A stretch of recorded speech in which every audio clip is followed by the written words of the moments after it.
Okay, so another board. I'm going to skip these ace-high boards for now because I think they're going to be pretty straightforward, and this time I'm going to do 10-8-5. So first time we're going to have three boards, monotone, two-tone, and rainbow.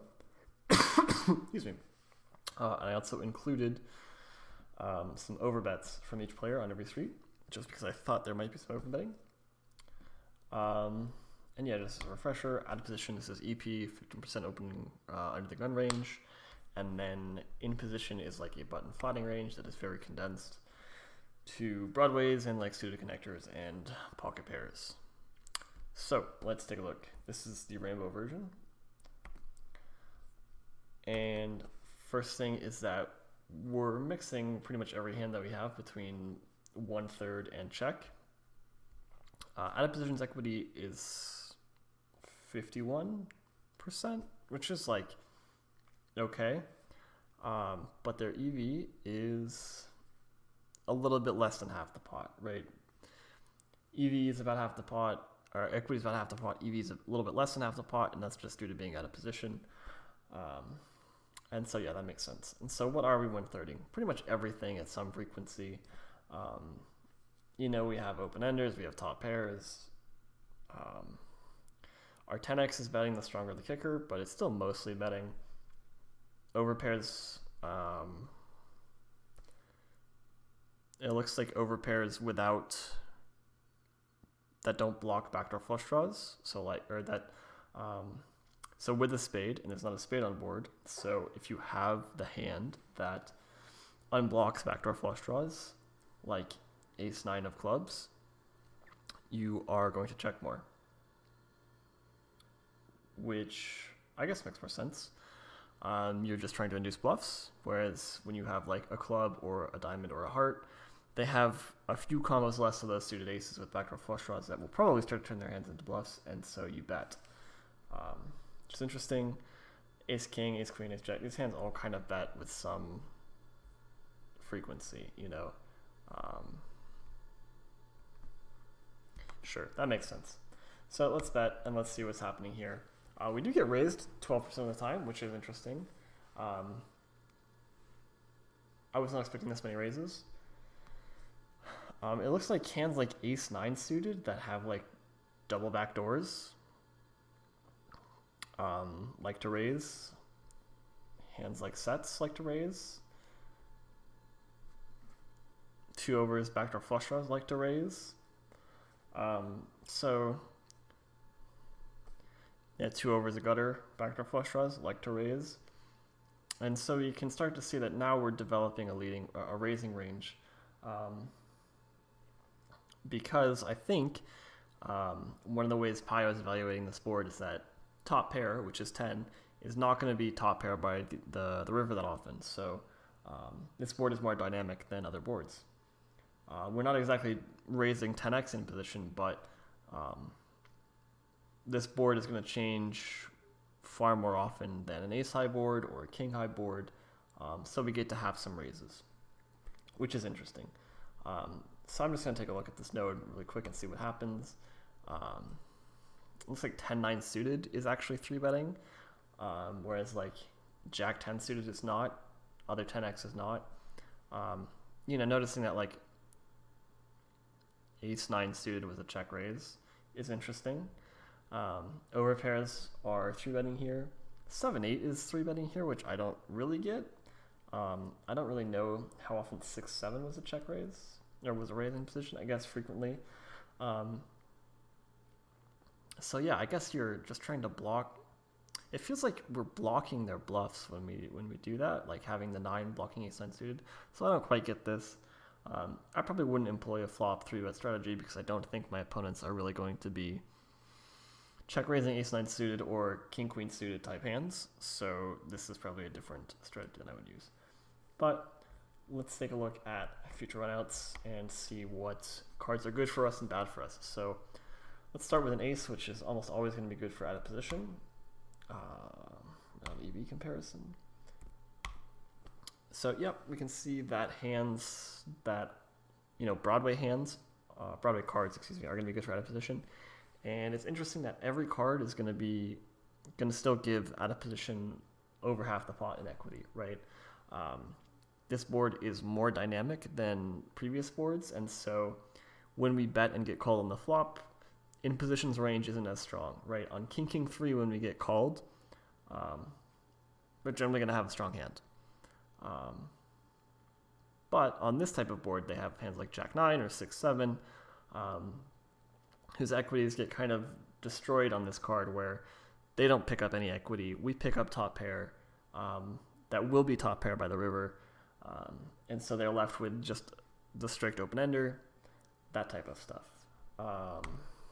And yeah, like King X is very bad for in position compared to Ace X, which I guess makes sense in that a lot of Ace X is floating, and so they have slightly less of it.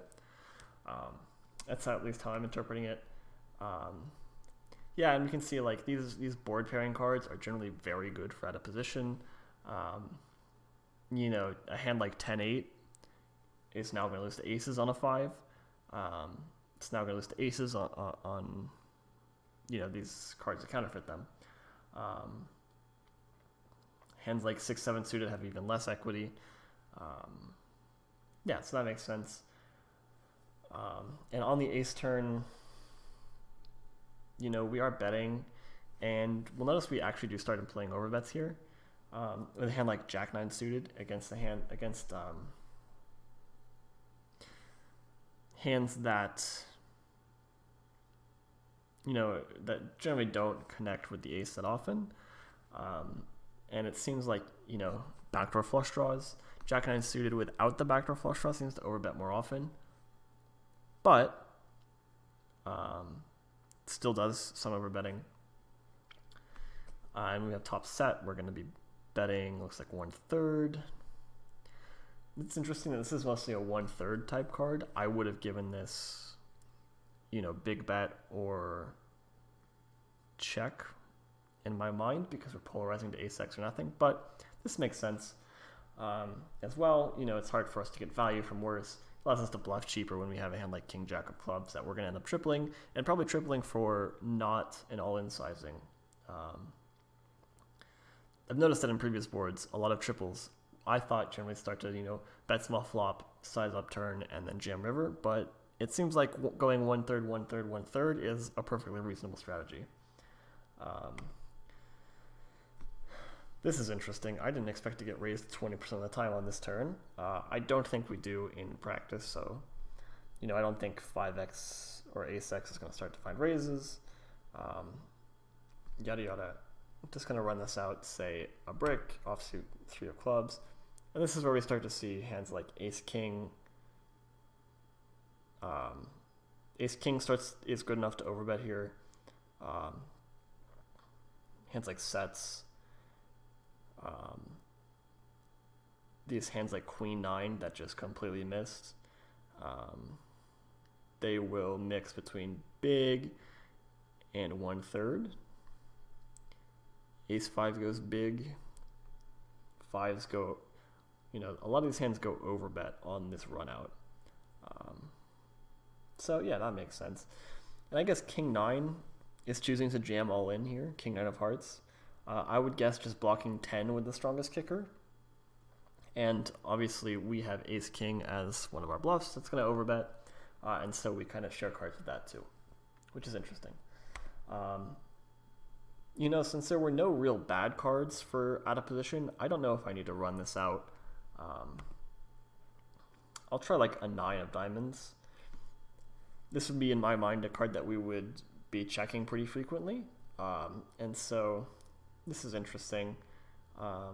We really no longer have any big bets. We just bet 1/3 and we mostly check. Let's bet. Jack X starts to turn itself into a bluff call. And then let's try like the 2 of diamonds. Queen Jack really just goes for it. Interesting, without the diamond, without diamond, Queen Jack, we go bigger. I'm not sure about that one, but we actually overbet Queen Jack of spades, Queen Jack of hearts, and 1/3, which is interesting to me. Nut flushes, just go for it all. which is cool. But let's see if it's like the deuce of hearts. No longer have overbets. Really just big bets with a lot of stuff that block strongest holdings like Jack X, Queen X. 2 pairs. Cool. Let's look at the two-tone version.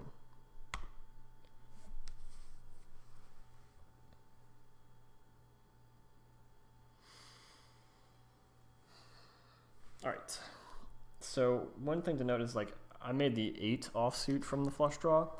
I don't know if that matters as my heater comes on. It's cold in Las Vegas. I don't know if that matters. You know, if the 5 was a club and the 8 was a diamond. I don't know how much that changes things, but I'm going to assume not very much and not something we're going to have to worry about. So, again, we see 1/3 or check. Slightly leaning check, but both are fine. This is playing out very similarly to the rainbow board. And one thing I want to mention is that these open-enders, like 6-7 suited, and I guess Queen Jack is raising with the diamond draw too, but these like bad open-enders, when they have monster equity like 6-7 of diamonds, they're just calling IP, which is interesting to me. And again, hands that have backdoor, like backdoor straight draw with 3 to straight 10-8-9 and club start to raise as well. So we'll go with bet and call. Again, I think a diamond is going to be very bad for out of position, so we'll start with an offsuit ace and then we'll give it like a diamond. Actually, we should probably just always default to this tool, which is going to show us that. Okay, I'm surprised already. A diamond is actually good for out of position on this board. I don't get that at all. In my head, in position is going to have more flushes. I just straight up don't get this. Like, what? So, like, the 4 of diamonds, it thinks is good for us? This, to me, is weird. Not only does it think it's good for us, but, like, very good for us, right? Oh, this is EV. I mean, even then, like, diamonds are better than all the other cards. That I don't understand. I just simply don't get this. Would love to know why you guys think that this is happening. I guess we have suited aces a lot, but like, you know, I mean, like, I guess we have either a strong diamond or a flush. Our range is that narrow. This isn't like a button opening range or a cutoff opening range. I guess it's interesting. It's okay. In position can have worse than only a flush, right? On two-tone, like king, king, 3, that generally a flush or a pocket pair. I guess it can have worse than a flush here. I would have normally leaned to check on this board, but now I can see we're actually like 1/3ing it with some frequency. Yeah, that's interesting. Unexpected, but that means we're learning. So that's good. Bet 1/3. IP is not raising flushes. It's generally leaning not flush raising.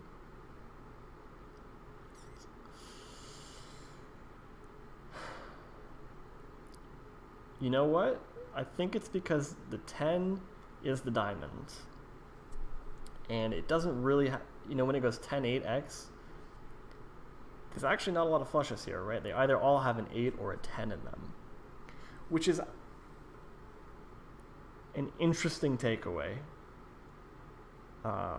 Because on 10-8x exactly, I wanted like a 10 high board that was kind of connected, but on 10-8x exactly, almost every flush is going to have a 10 or an 8 in them given this run out, right? So like the ones that don't are these 12 combos of king, queen suited, king, jack suited, queen, jack suited, and are not flushes, which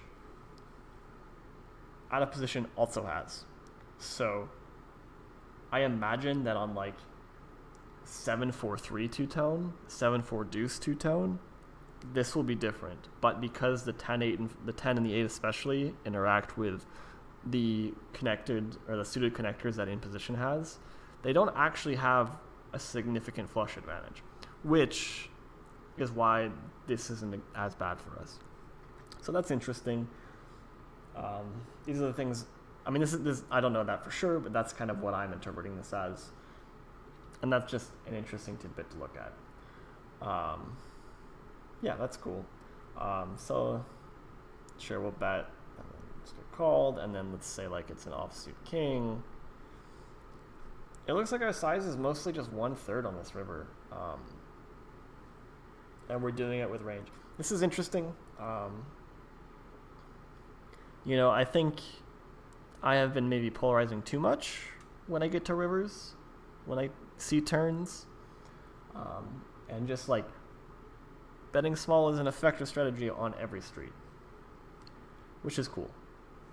One thing I want to point out though is that I don't think population is following these check raises, or not check raises, raises IP. I don't think they're raising ace-9 of clubs in position, right? I don't think they're raising 6-7 of hearts over 6-7 of diamonds. And so in the node lock, I'm going to have them raising top pairs, sets, top two, and flush draws, just as like a more basic semi-bluffing strat. But we're not quite there yet. I'm going to do the monotone board.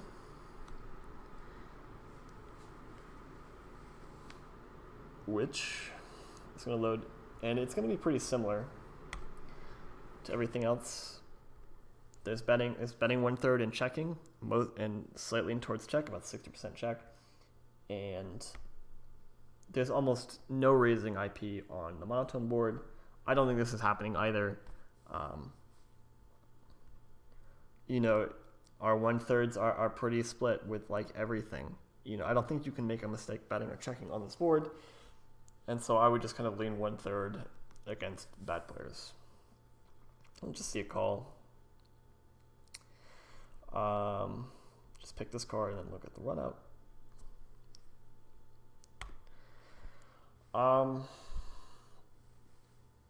Yeah, this is interesting again, right? Because now this makes more sense to me that diamonds are good for out of position, because in my mind, they have more like offsuit ace king with 1 diamond that will make strong flushes on turned diamonds. But they also have a lot of no diamond hands that just kind of have to slow down here, I guess. And so in position just gets to enjoy the power of position. That makes sense. What are we 1/3ing on a brick? We're still going about half check, half bet. A little bit of everything. Checking some top pairs, betting some flushes, betting some flush draws and giving up without. Hey, makes sense. Let's just bet and then get called, and then run it out an offsuit ace. Again, just the 1/3. So yeah, I think my takeaway from this is that I'm definitely polarizing too much on these runouts. I don't need to go 2/3 on the turn against a good player, against a bad player, and I value it. We'll definitely start just like pawning it. But theoretically, small bets here are fine too. And now let's just take a look at the node lock.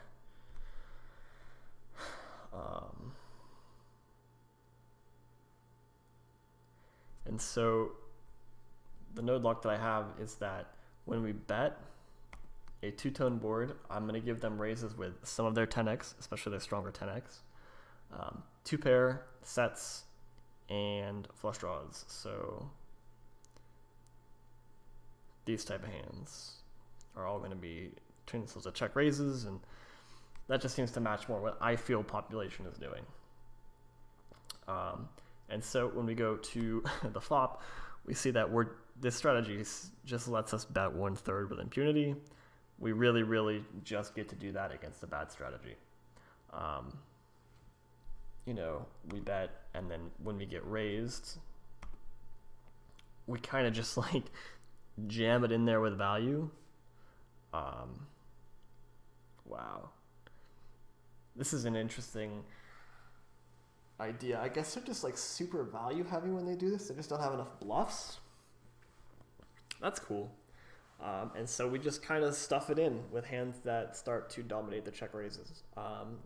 This isn't what I'm doing. I think, maybe against a bad player, I'm overestimating how tight their range is and how tight their check raising. This seemed like a reasonable check raise range, but against a really bad player, obviously, I don't think you can fold an overpair, but against like a bad reg or like a nitty reg, I think you can start to fold, apparently, if you don't have a diamond. Yeah, if you know they're not going to check raise you with like king 10 and they're kind of saying I have 10-8 or 5s or a flush draw, they probably, you probably are not getting the right price, which is interesting. So I've kind of been talking for a long time now. I think that this would be a good time to kind of summarize what these boards are saying. I think 10-8x is a special case, like 10-9x, 10-8x, that isn't connected because a lot of flushes from a good in position range is going to connect with the 10 or the 8, and so when they turn, they don't actually have as many flushes, which is interesting. I think I'm polarizing too much on turns and rivers by going big, when 1/3 is theoretically fine as well. But of course, all this only matters against good players. Against bad players, do what you want. Anyway, that seems like that's it.